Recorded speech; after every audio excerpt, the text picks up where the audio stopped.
Welcome. Welcome. Yeah, Welcome. It's a special 4th of July episode. Well, it's the 5th of July, but it's 4th of July themed with all sorts of America and patriotism and all that stuff. We have a good amount of topics this week.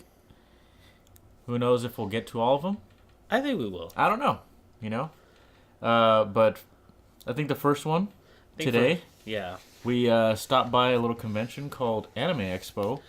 AX 2017. Yeah, so let's get all the obvious jokes out of the way. All right, it smells. Somebody was dropped off by their mom. There were plenty of parents with their kids. Yeah. Let's see. Cringe. Whatever. Lots of big people in small costumes. Yeah, whatever you want to say. Okay, let's just get all that shit out of the way, and then okay. Lots of senpai jokes. Yeah, sure. Yeah. Anyway, okay. Now, real thoughts on Anime Expo. First and foremost, love that they gave Artist Alley its own floor. Because to be honest, that is the original reason I really started to go to conventions, is to meet up with some of the artists that do comics and all that stuff. Yeah. It's where the first time I met Steven Silver and Chris Sanders, which was Comic-Con, but they had, whatever. And now it's got its own floor underneath the convention, which is great. Yeah, so if you've never been to Anime Expo, they used to have Artist Alley crammed into this little in the little back corner. Yeah, in a section of the exhibit hall. Yeah. And it would get pretty packed back there, and it would get pretty sweaty. So very sweaty, actually. So now they put them all in the basement like animals. But they have a lot more space to run around. They do have a lot more space. It is hotter down there, though. Which is, it sucks because the actual show floor is carpeted. Yeah, but it's air conditioned. Kind of balanced out because we had more space, Yeah. But there was less AC. True. I don't know. It was a little bit. And it was a little ghetto because the floors were parking lot spaces. Yeah. So it was but it was organized really well. Most people for example, the person I wanted to go see was Tyson, Tyson Hesse, who does the Sonic the Hedgehog comic books, and he did the animation for Sonic Mania, which is real big right now.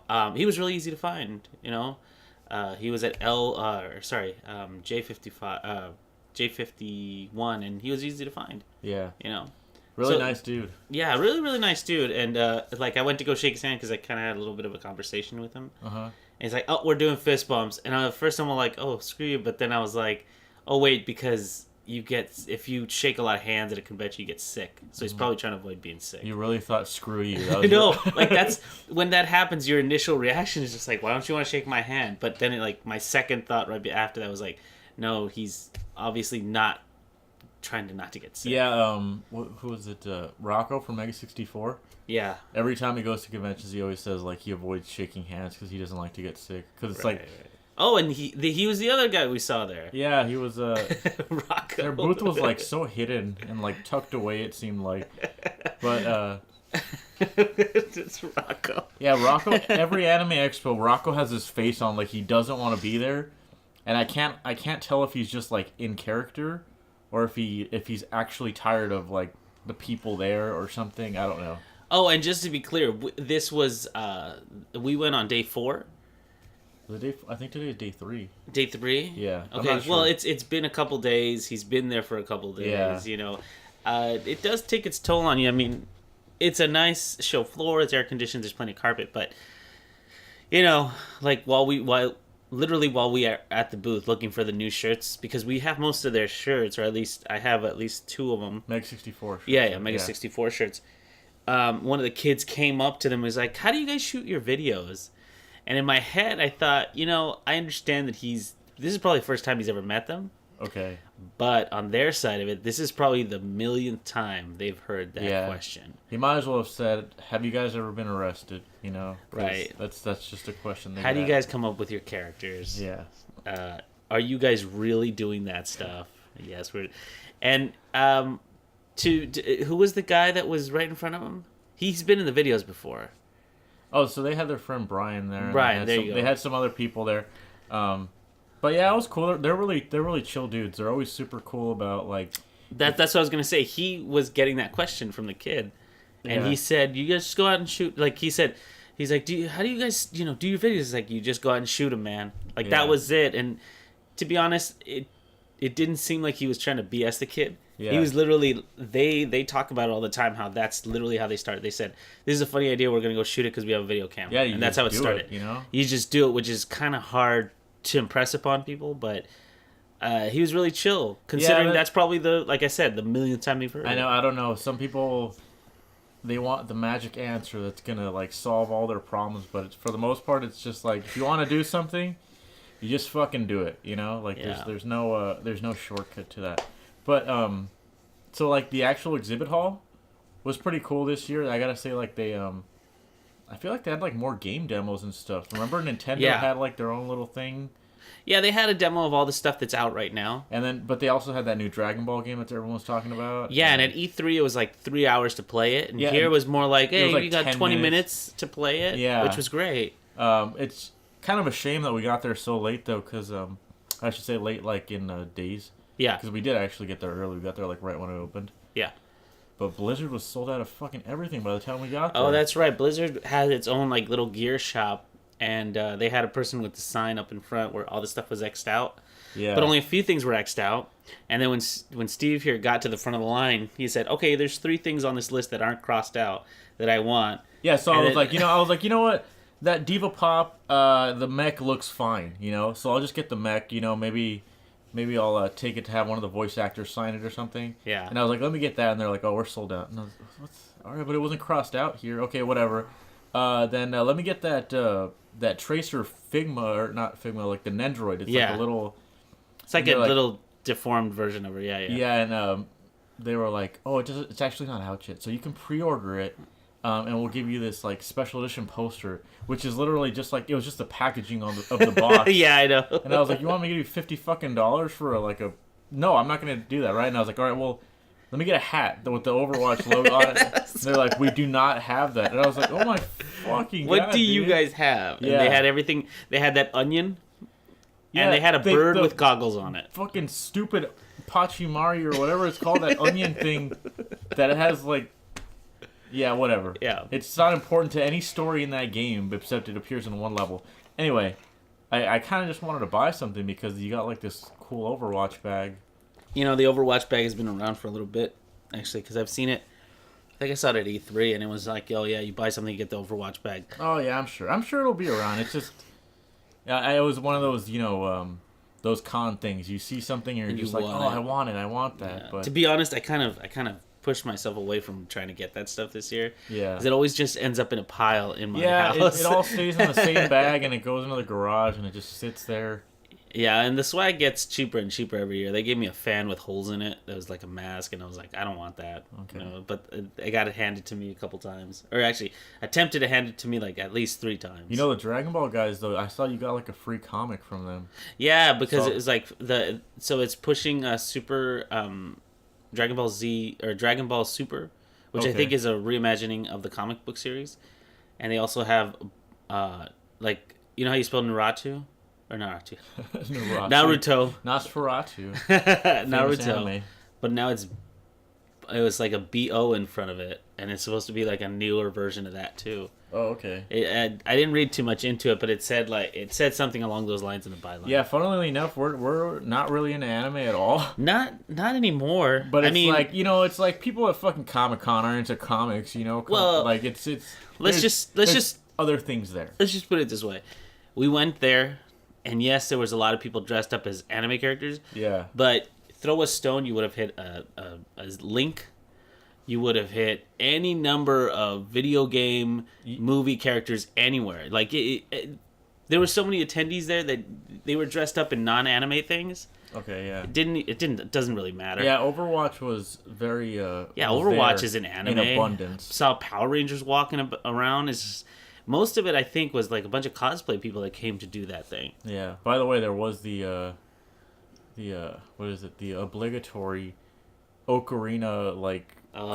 booth where somebody's just playing an ocarina loudly. I will say though, she dressed up as Saria. from Ocarina of Time. Yeah. So she went all out. Still annoying. Okay, still annoying, sure, but at least she understands what it is, and she went for it. Sure, you know? and she was playing a Moana song, so she was up to date with the times. It just popped up on Netflix, so she said, "Hey, you know what? I'm gonna learn that. Everyone's gonna know it," and I did. Boom. So there you go. What was really kind of, I guess, disappointing was, I'm all for merchandise at cons, but back when I went to Comic-Con in in the early 2000s when I started working for G4, there were con exclusives, things you could only get at Comic-Con, like bootleg DVDs, movies. Bootleg DVD. Yeah, so like for example, if you wanted to see that movie of the Fantastic Four that was made, it was made on like a shoestring budget just so they could keep the rights to the Fantastic Four. You would go down, you'd ask for something that at Comic-Con, and you could get it.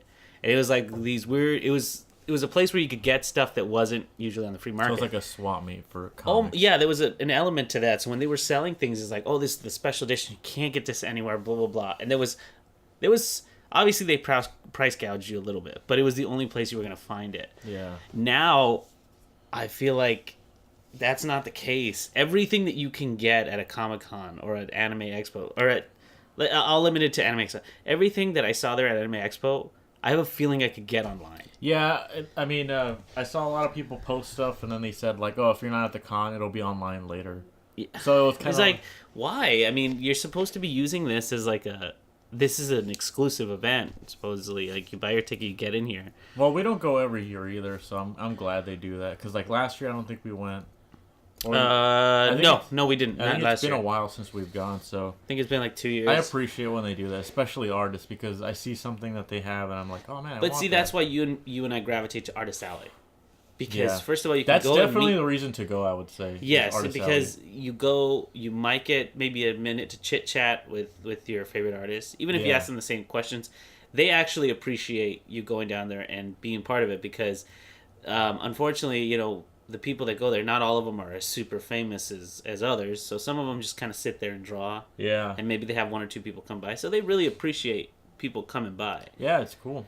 But what's great is that for the most part, they go the extra mile when they give you stuff. Like, for example, the guy I went to go see, Tyson, he drew in my book. Like, he doesn't have to do that. Yeah. He could literally just sign it. But he drew in my graphic novel, and I thought that was a nice little touch. I'm sure he's done it a million times, but he doesn't have to keep doing it. You know what's crazy, too, is, like, they're, like, an artist, like, if you're a fan of an artist that's there, you'd be surprised, like, how accessible they are. Mm-hmm. Like, you literally can just go, like, Tyson, there wasn't even a line. No. Like, you just walked up to his booth, and then you just started talking to him. And then, like, as you saw somebody, like, come up behind you, you're like, oh, okay, then I'll just...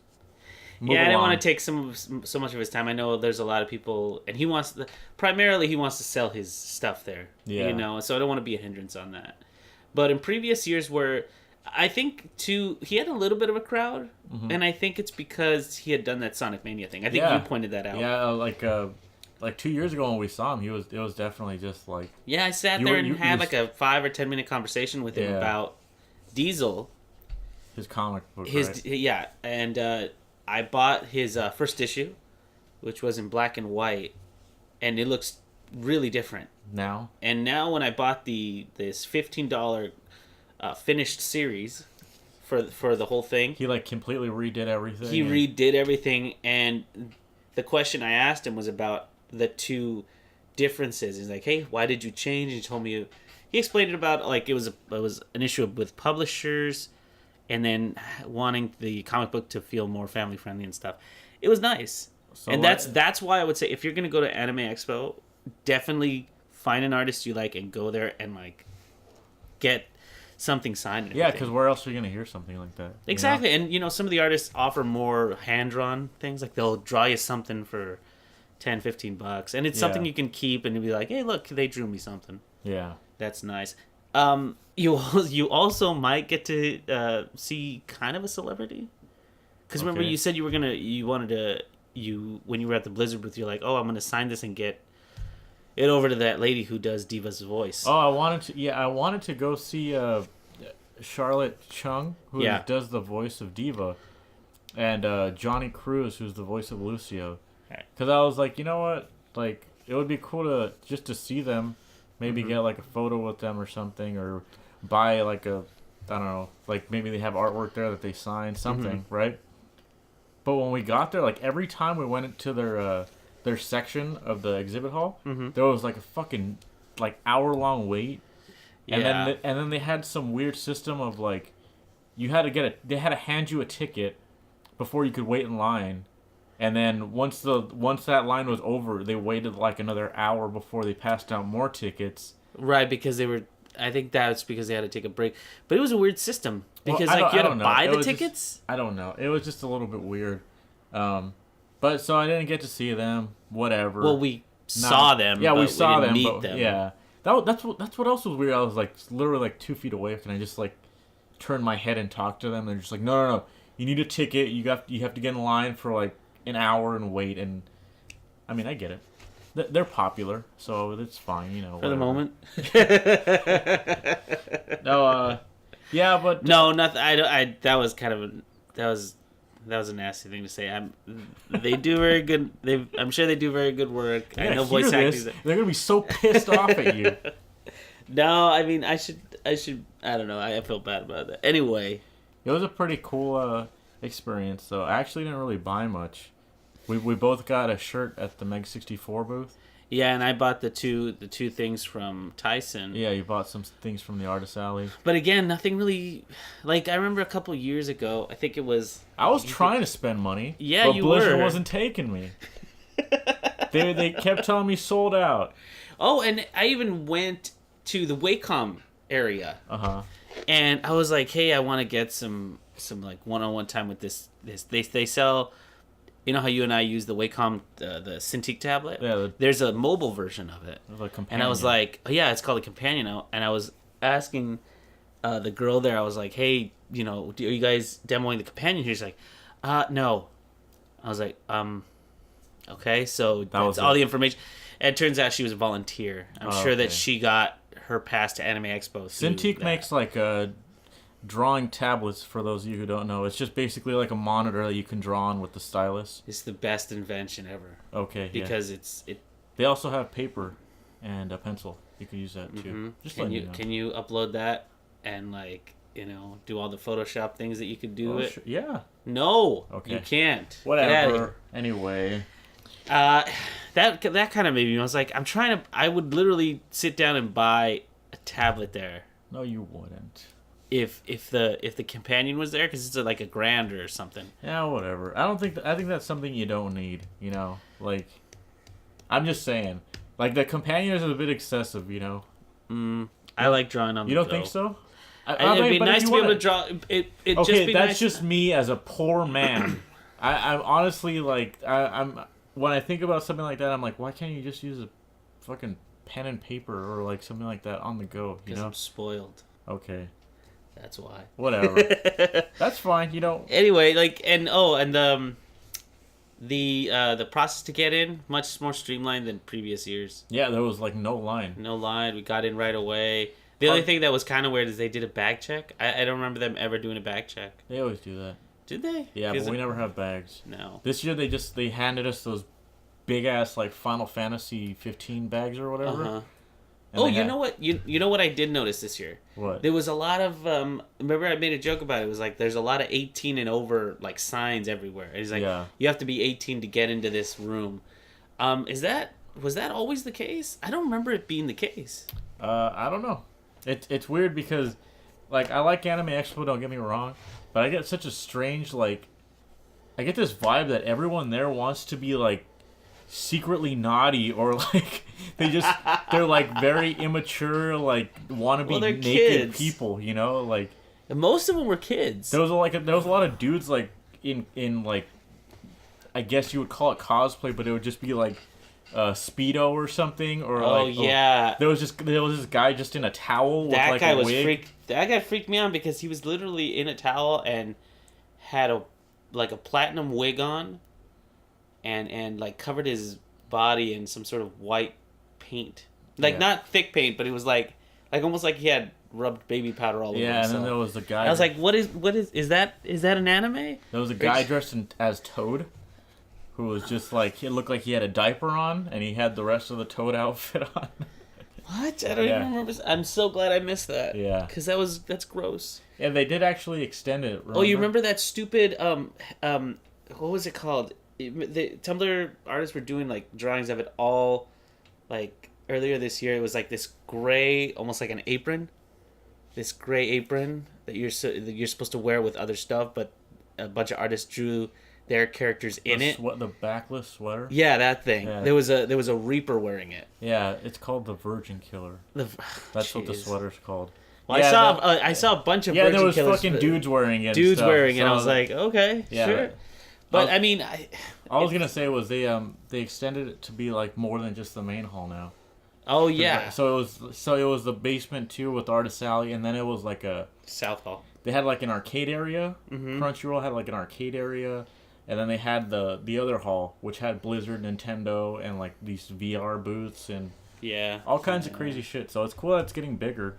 It definitely is getting bigger, but I have to say the South Hall, aside from Blizzard, the rest of it was kind of weird, to say the least, because everything was so spread out and like there wasn't a lot of signage to show what it was. Yeah. It was very weird. And not to mention there was just a bunch of monitors set up with Xbox Ones, but I don't know. Yeah, I don't know. I guess that was just like bring your shit and you can play or something. I don't know. I don't know. It was weird. And then they had some like some cars there with anime stickers all over it. And, like that was kind of weird. Oh yeah, like those anime girl decals all over. Yeah, that I was like, okay. And then they actually have that Retro City Arcade. Remember? Yes, it was that just was very like cool. It was like literally just old cabinets and like racing games and stuff like that. Yeah, I saw Initial D there. Yeah, they had Crazy Taxi, the stand-up Crazy Taxi one too. They had really old games too, like Might and Magic, Mortal Kombat 1, 2. All the classics. Bad dudes. Bad. Are you bad enough? Yeah. Question mark. Anyway, that was pretty much Anime Expo for us. $55. Dude, if they raise it more than that, I was so surprised when you told me that it was $55. I was almost like, "Fuck that!" Dude. Oh, it's $55 for a 1-day pass, by the way. That's what I'm saying. Like, so you're saying a 4-day pass was gonna be like $200 or something? Yeah, so it was something like that. That's fucking incredible. But again, if you bought the 4-day pass, you got some other stuff, including preview night, and But who's gonna go 4 days to that thing? I mean, it's not that much unless you're doing cosplay and all these other lounges. People live there, dude. Yeah, I guess so. I mean, to be honest, maybe we didn't take full advantage of the place. No, seriously, people get hotel rooms and they stay like right across the street, and they go every single day. I mean, what? Oh, and just when anime is life, okay? When anime is life, I get it. Yeah, that's them. Okay. I will say this. I know we did all the cringe jokes in the beginning, but but we went down towards Artist Alley like that. There's a downstairs kind of lounge area. There's like kids acting out anime scenes and pretending to be the characters that they dressed up as. Just let them. Although you know what was you looked at me and I was like open and I was like bug-eyed, and you're like, "Let him, shut up." And I was like, "All right." Ernie was telling me about how he enjoys the story to Five Nights at Freddy's. Oh, shut up! But not the games. And as soon as he said that, some guy just walking past just went, "What games?" And Ernie had to explain to him, "Oh, it's Five Nights at Freddy's. I'm just talking to my brother here." And he just went, "Oh, okay." And he kept walking. No, specifically he said, "Oh, I haven't really played those games." Okay, and then I thought there was gonna be more to that sentence, but he just kind of walked off. And then you leaned over and says, "Man, you can't say words like that because they'll trigger people into our conversations." Like, what? I can't say lore? No, you can't. Because I think that's the. I don't know. That was weird. I just didn't know how to react. I was like, "Oh fuck, this guy's." And nothing bad towards him. It's just I wonder if there was a moment where I was like, "This guy's just gonna be part of our lives now." There's no way we're gonna be able to release him. He's gonna kill us. Yeah. No. He was fine. I'm just sure that he uses this convention as a place to like hit people up and stuff. So Anime Expo, I would recommend it if you don't mind the smell. No, okay, we got all those jokes out of the way. I said no more of those. Okay, we're done with them. Speaking of the Zeldas that I saw at the Anime Expo, Zelda DLC came out this week. Yeah. Or last week, I should say. Last Wednesday it came out, and we've been playing it for the week. Yeah, I was very hesitant to buy it because I was like, it's not story DLC, it's just a more bullshit. So, what the DLC actually is costumes you can collect. They come up as side quests on your menu, and they're like, I think it's like three different outfits or something. You get Tingle's outfit, you get the Phantom armor, and then you get 3 masks. And then 3 masks. Okay, so it's 2 outfits and 3 masks. 2 masks. 3. The Korok mask, Majora's mask, and the Twilight. Yeah, the helmet thing. And then like this weird like travel thing that makes you place it where you're standing and you can warp there. That's cool. Yeah. And then they give you a trial of the sword, I think it's called. Yeah, Trials of the Sword. So it's just like a bunch of little missions that you get by going back to the Master Sword and pulling the sword out. Or putting the sword back in, some shit like that. But they're actually pretty cool. It's I really didn't think I would like it, but I actually did. I actually had a good time. Yeah, I think you're the one that told me about this island in Breath of the Wild where you go and you get stripped nude of everything. And then you have to basically defeat all the monsters there, and your reward is a shrine, if I'm not mistaken. And essentially, that's what this is. They strip you down to your nude. And then you have to fight your way to a certain level. All on the way, whatever you collect, food, weapons, no armor. I didn't find any armor. You know, I was thinking about it too, and so I know Wind Waker had it. I know Twilight Princess had it. But they had this thing called Labyrinth, where you would constantly like fight enemies, and then the door would open, but you only had a set amount of health. And then, like, depending on which items you had, you could get further into the labyrinth, fight harder enemies, all that shit. And, like, the prize was, like, a heart container or something, right? Something big, yeah. Yeah, and I was thinking about it, and I was like, this is almost like Breath of the Wild's version of the labyrinth. Yeah. And I thought that was kind of cool. And the I don't know if this is spoilers, but essentially, the more... you do the trials, and your Master Sword gets more and more powerful. Yeah, you know what? I don't know if that means that the sword lasts longer, but it definitely means that the sword is stronger. I was thinking about this the other day, and I was like, I feel like that's kind of shitty, you know? Like, you have to buy something to get the full version of the Master Sword, basically. So everyone who hasn't bought the DLC is basically using the Master Sword Lite version that runs out after a certain amount of time. You know what? You know what I mean? Like it kind of feels shitty, but whatever. Yes and no, because the Master Sword is as strong as it needs to be to complete the game. Sure. And it is the strongest weapon in the game in terms of defeating the last boss. Like in Hyrule Castle, it's the best weapon. Yeah, I mean, yeah, it's a fucking good you know, sword. when you buy DLC, you usually get newer weapons that are like awesome. Okay. I'm not the expert on DLC. So. No, but I thoroughly enjoyed the Master, whatever this is called. I think this is a good. I beat the big. After you told me that you beat it, I made it my mission to beat the beginner one. Yeah. Oh, and just so everybody knows, there's 3.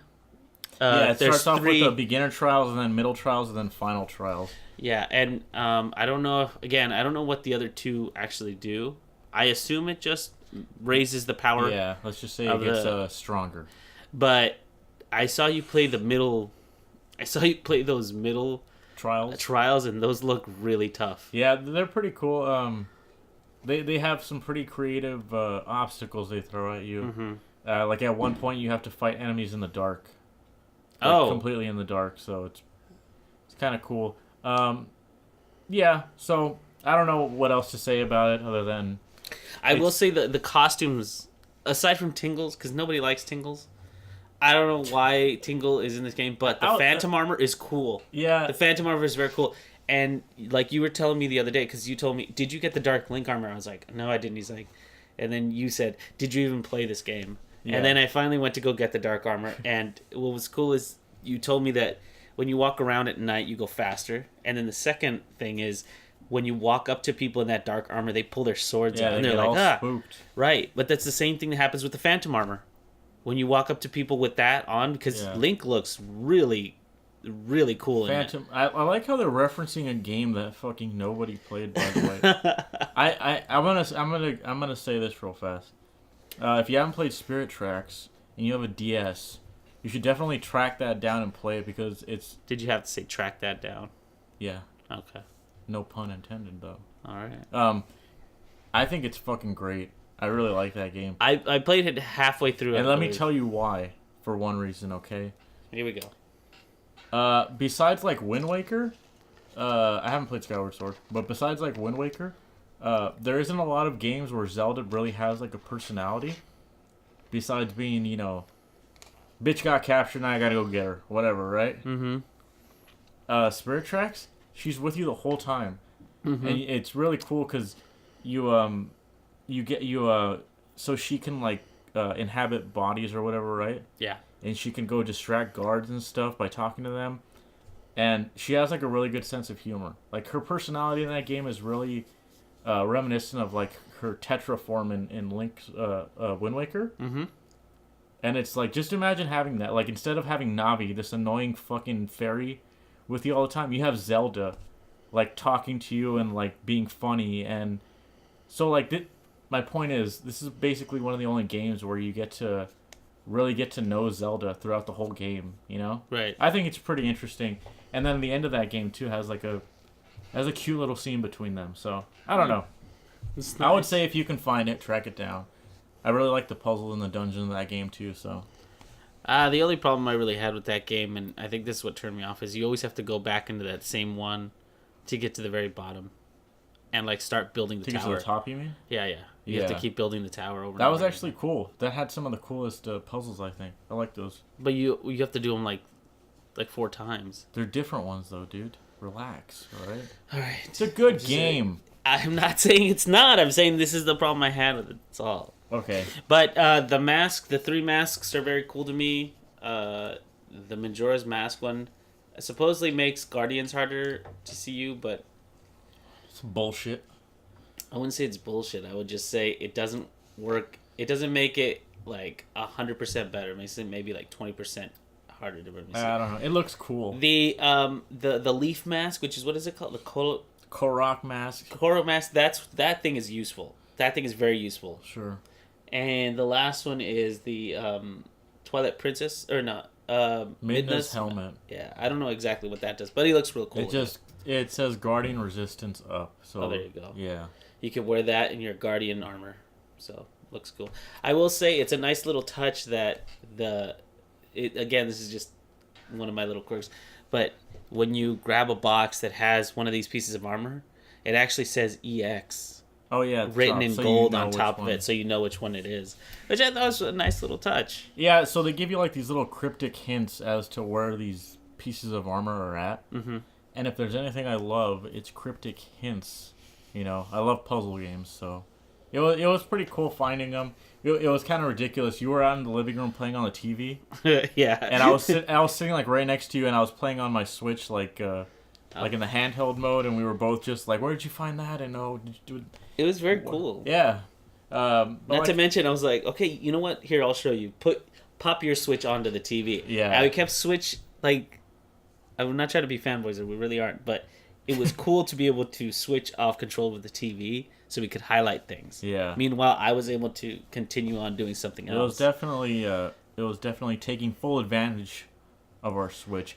But like I said, I don't really know what else I can say about it other than like it's more Zelda, Yeah, it is. And to be honest, it was enough to get me back in, and it's kind of a good deal considering it's only $10 for this. So it's 20, right?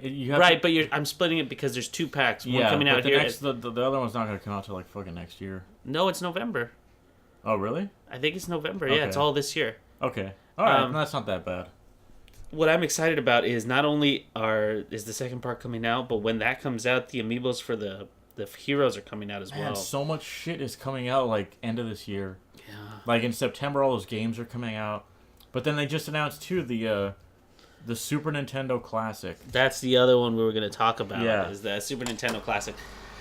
Now, You remember when we said that? We said this on the podcast too. We were like, "Oh, it's rumored to come out." oh, They were I was like, it's definitely coming. Yeah, out. it was like a confirmed rumor or whatever. Back when we said that too, I was honestly like, I don't give a shit. I was like, we have a real Super Nintendo. It's like, what does it matter, right? Yeah. As soon as I saw the box art, I was like, Yes. fuck, man. I was It's like, all 90s and shit. I don't know. I don't know what it is about it. I was just like, ah, man, I want it now. Like, Yep. I totally want it because although it's better if it's I will say this, if it's anything like the Super NES or the NES Classic, I definitely want it because there's tons of Super Nintendo games that I want to put on there. Yeah. And you know what is cool though, real fast. So we both had to get an NES Classic before because it only comes with one controller. Right. This time it comes with two, right? That's why it's $80, right? Yeah. As opposed to last time it was 60. So I think if you get one, I won't buy one, or you know. Yeah, because to be honest, you play this one in here, but I mean, it just as easily could swap it out there. I really don't play my NES Classic. I just kind of leave it here. We have one in the living room that has both controllers on it, and we just use that one. So. Yeah, and we play Wheel of Fortune. Wheel of Fortune, yeah. It holds up. But yeah, that man, I can't wait to get that. There's so many good Super Nintendo games, and the thing is, I wonder how much memory they're going to put in it because some of these Super Nintendo games are huge. Oh. Huge. Sure. Not the ones that are bundled with it. Well, they're putting Star Fox on there, and that needed the VFX chip, so... Hopefully it'll run better than it did on the Super Nintendo, because it always had this weird, like... It won't. 10 FPS. It won't. You know what, actually, like... No, Star Fox 2, right? Yeah, Star Fox ran at, like, 12 frames per second, I think. That's not even an exaggeration. No. I wasn't exaggerating. Yeah. I don't know. A lot of people are excited about that Star Fox 2 thing. Sure. Whatever.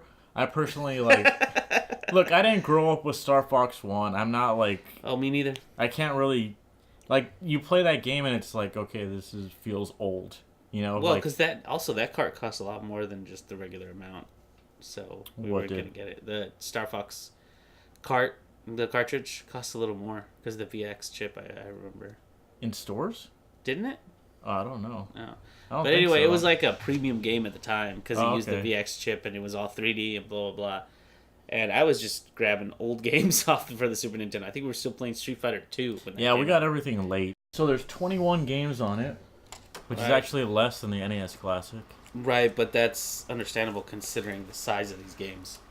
Sure. I mean, you keep saying that, but I actually don't know how big the games are, but whatever. Anyway, they have Kirby Superstar, so that's it. Done deal. I'm spending $80 on this thing. Okay, they have Super Mario World, which is like, I know that was standard with every game, but that's still a really great game. Yeah, Super Mario World's fucking classic. Like, no pun intended. They have A Link to the Past, which is arguably a lot of people are. They got their heavy hitters like right at the top of this list right there. Mario Kart.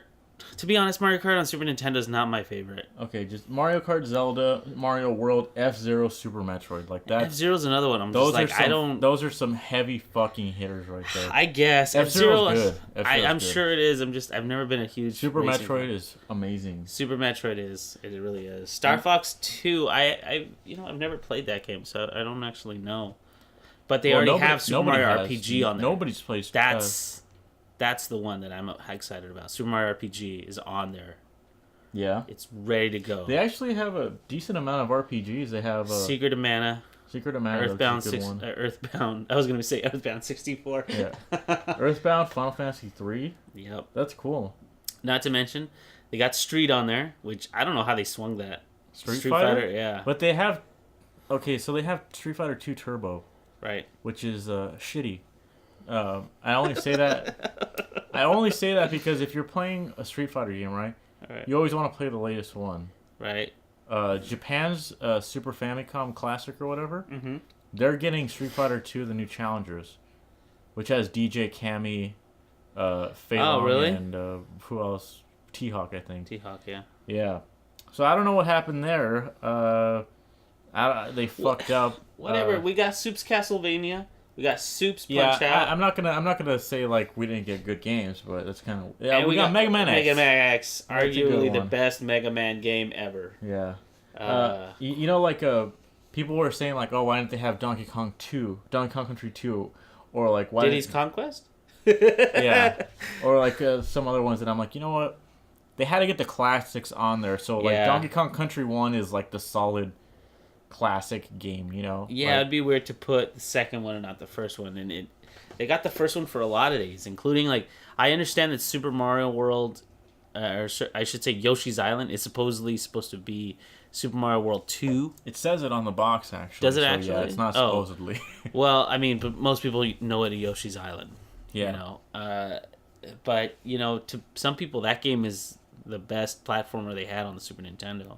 I really think this is a really great list of games. Love that game. Yeah. But some of the ones that I want to play are like, oh my gosh, I'm just trying to think of all the different games.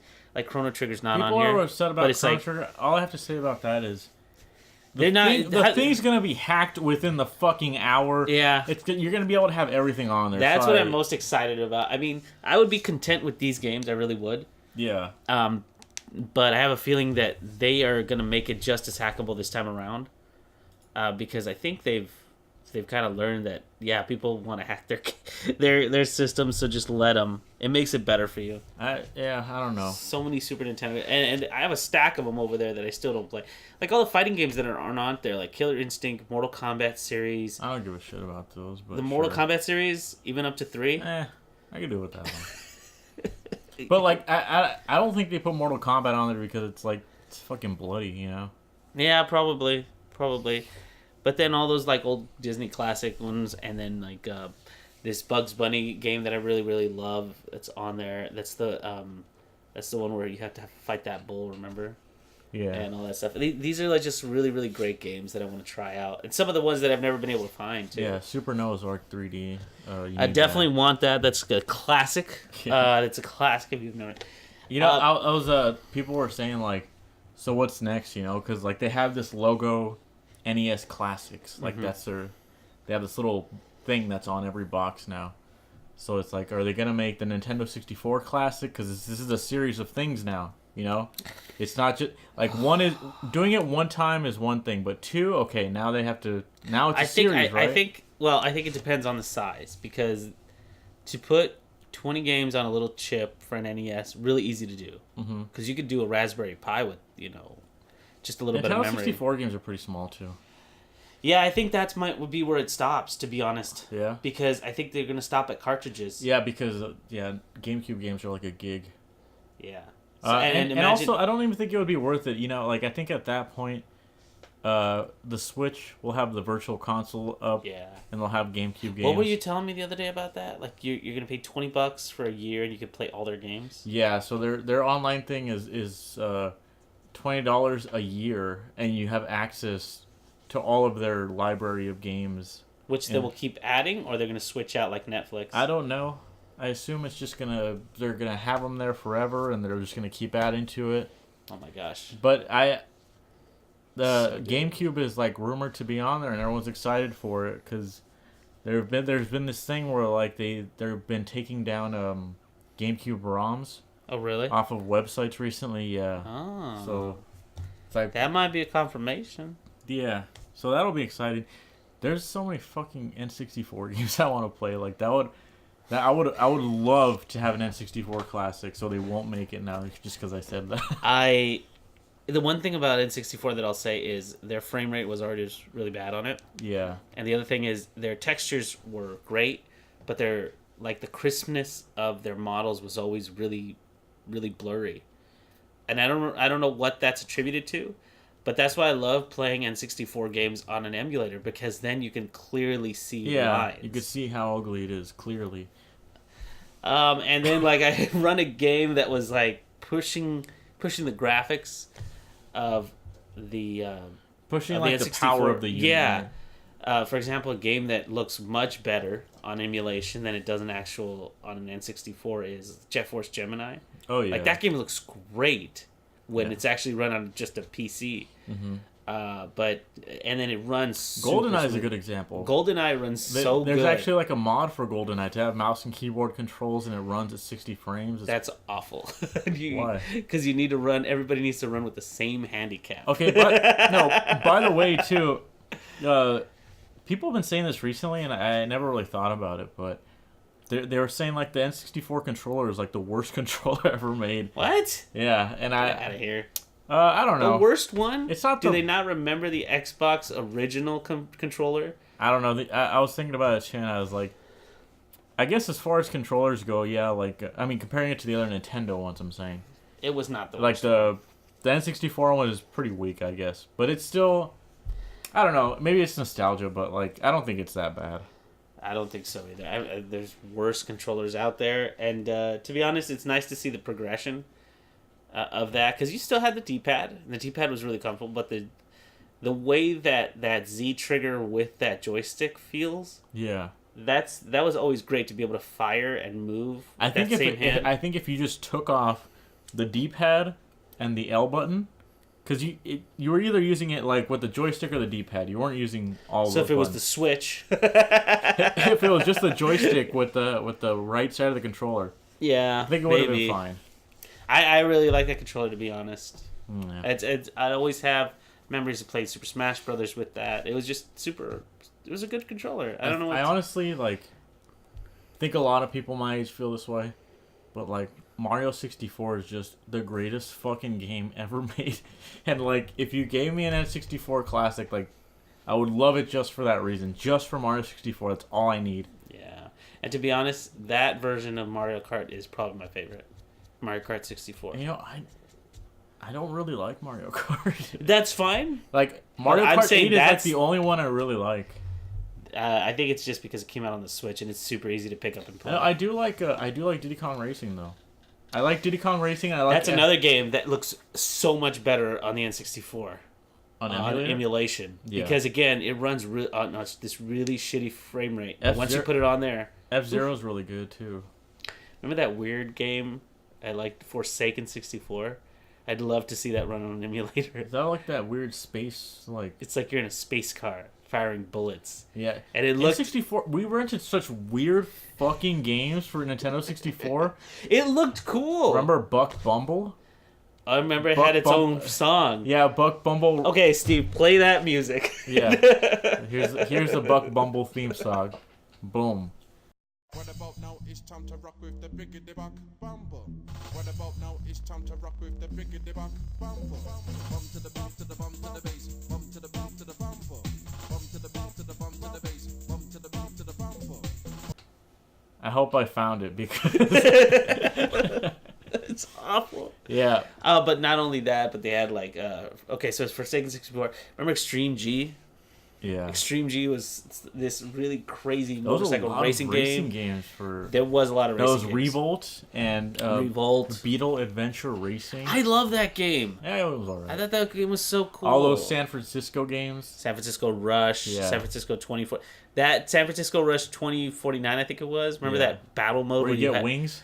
That was so good. Yeah, it was pretty fun. I gotta say, like, I know this is gonna sound stupid, but the only reason I really didn't like Mario Kart was because you weren't 3D.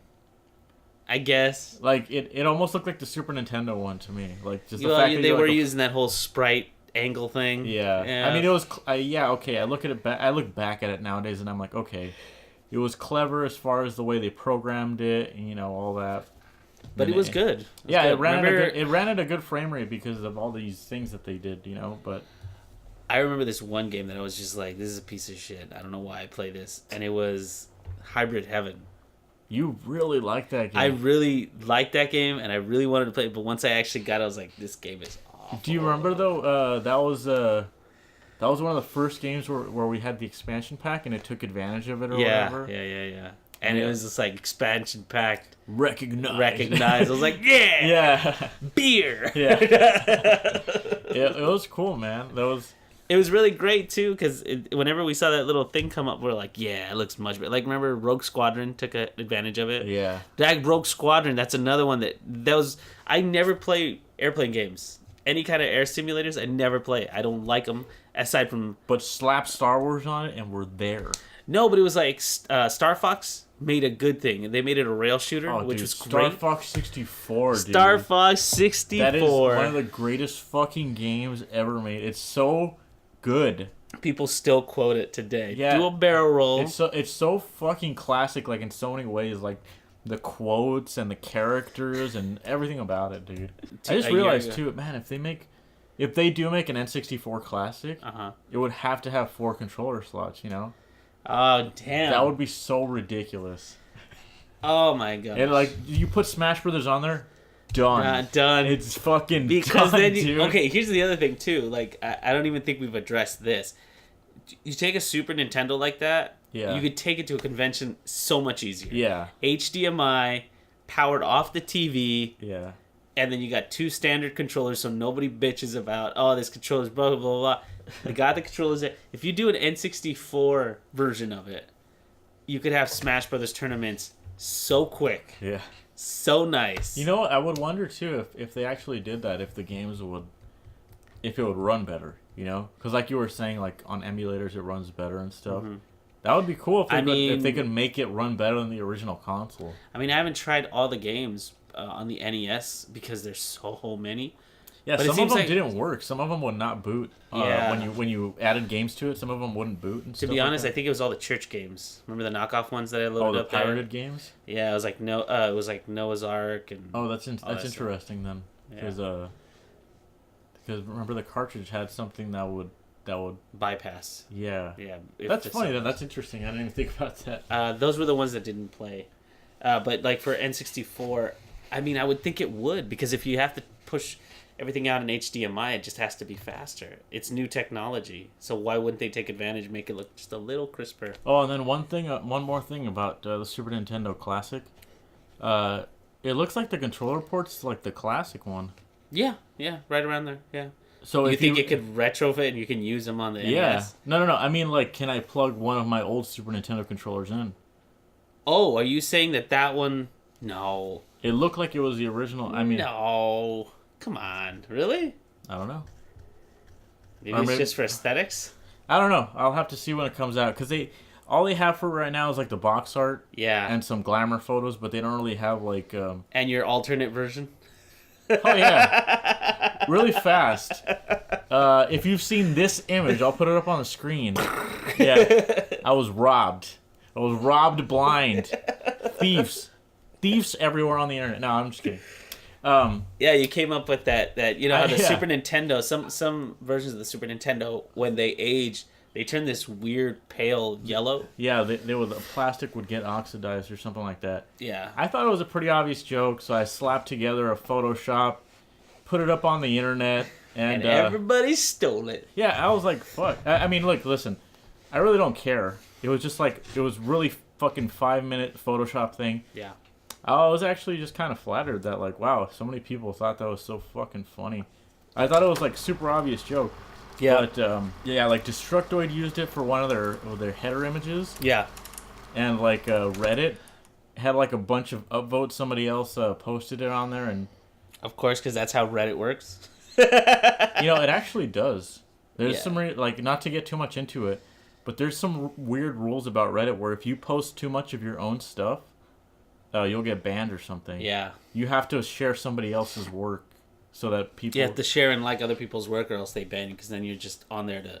It's a way to quell, like, businesses from coming in and just literally, spewing a bunch of propaganda. So that was my 5 minutes of fame.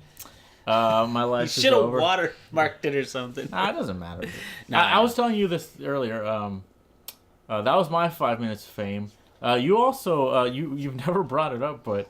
When you won like a little contest, a little BioShock contest. It wasn't even a contest. It wasn't. Thing. It was like they put up this little template and they're like, hey, design your own vigor.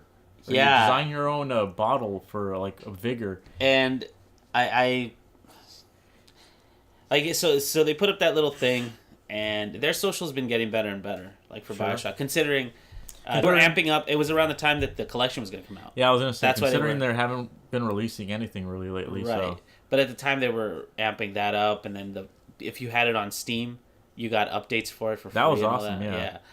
And then they threw up a thing that said design your own vigor bottle. And then what I did was I designed a power that I thought was completely necessary in BioShock was Parasite. Yeah. It's like use your enemies' powers and then use them against your other enemies. Kind of like the bucking bronco, or what's the Spartan looking one in You should not Infinite? ask me. I don't remember. I think it's called Return to Sender. Okay. And it's like, you absorb the shots from that somebody one else was and you broken. shoot them back. Yeah. But yeah, sure. But the thing is, like, I thought of designing one where like you can grab somebody and absorb some of their Life? energy. Okay. Either take life or take maybe, get a little more atom out of them, something like that.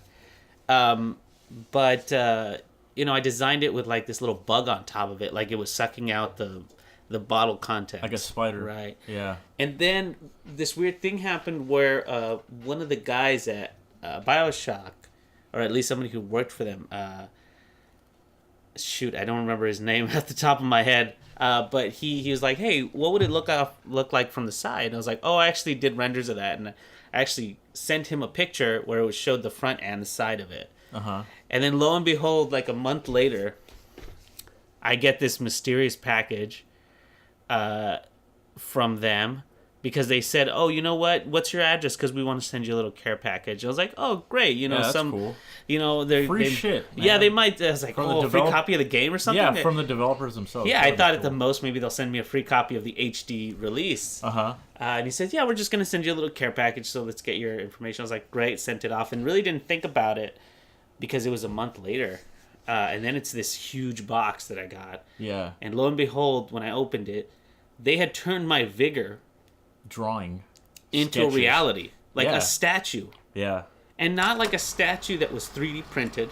Not one that, like, it was kind of generic and they kind of made it look like mine. Sculpted. No, this guy sculpted this thing, painted it, and treated it. Yeah, it was cool. so cool looking. And he even signed the bottom, which was so crazy. I, like, immediately got back to him and was like, oh my gosh, I just got it. Thank you guys so much for that. And that would have been enough. Yeah. Just that they made my bottle Yeah, that's would have been fucking just amazing. enough. Yeah. And I'd be like, oh, I'm going to show this off, blah, blah, blah. But not only that, they stuffed that box with, like, a little comic Uh-huh. from BioShock, the music of BioShock, Uh-huh. and then the HD collection. Yeah. So they just totally hooked me up. It was so cool. They did a story on it. Maybe we'll put the link up here because they still have it on their, like, their page. They took a whole photo shoot of it. Yeah. Along with the other Vigor bottles. Mm-hmm. And they even have a quote from me on there because they were texting me and they said, hey, do you want to, have a little quote on this thing because we're revealing it today. Yeah. And, they put me on there. It was such a cool experience. Yeah. We'll put there's pictures of the bottle up and everything so you could see it. It's really cool looking, and it's like if you go to the link where if you end up finding it, Jason did like a whole thing where he built it out, and he shows you step by step how he made it. Yeah. And it looks like the way he did it was my bottle when I drew it was completely like if it was a brand new bottle right off their assembly line, but he decided to do it like if they had found it. It was like a long lost Vigor bottle. Yeah. So it's like it's got scratches in it, and it looks old and worn and everything. But Yeah. it's so cool. It's like looking. a FedEx guy kicked it around or something. I'm just kidding. But so cool, and that was my 5 minutes of fame or whatever. And it, to be honest, that's really cool because as They invited you to like some party too, but it was too far for yeah, us to go. when it was in San Francisco. Yeah. And in my head, I was like, you know what? I could fly up there and fly back the same day, which could be done, but I was like, no, I can't. I can't do that. Because not only did I have other responsibilities here at the house, it was going to be a nightmare to try and do that. It was really fucking cool of them to do that, though, dude. Yeah, they didn't, and they really didn't have to, but I think it's because whoever's handling their social over there is doing a great job. Yeah. Great job. But you know what? I'm going to do another post with that BioShock thing because, man, that is... And they kept it a surprise, which is the coolest thing ever. Yeah. By the way, not to crap on anybody else, but the reason I kind of did it was I saw the post, and then I saw there were like 100 and something comments underneath, and when they did the original post, they gave you like a template. Yeah. You know, and they had like a mock bottle there, yeah, like plain bottle. I saw some of the other entries. That's what I was saying. I was like, it looked like people took like a second to Photoshop something, or it was like a joke. A lot of people were making one of them was just ones. a piss bottle, and I was like, okay. Yeah.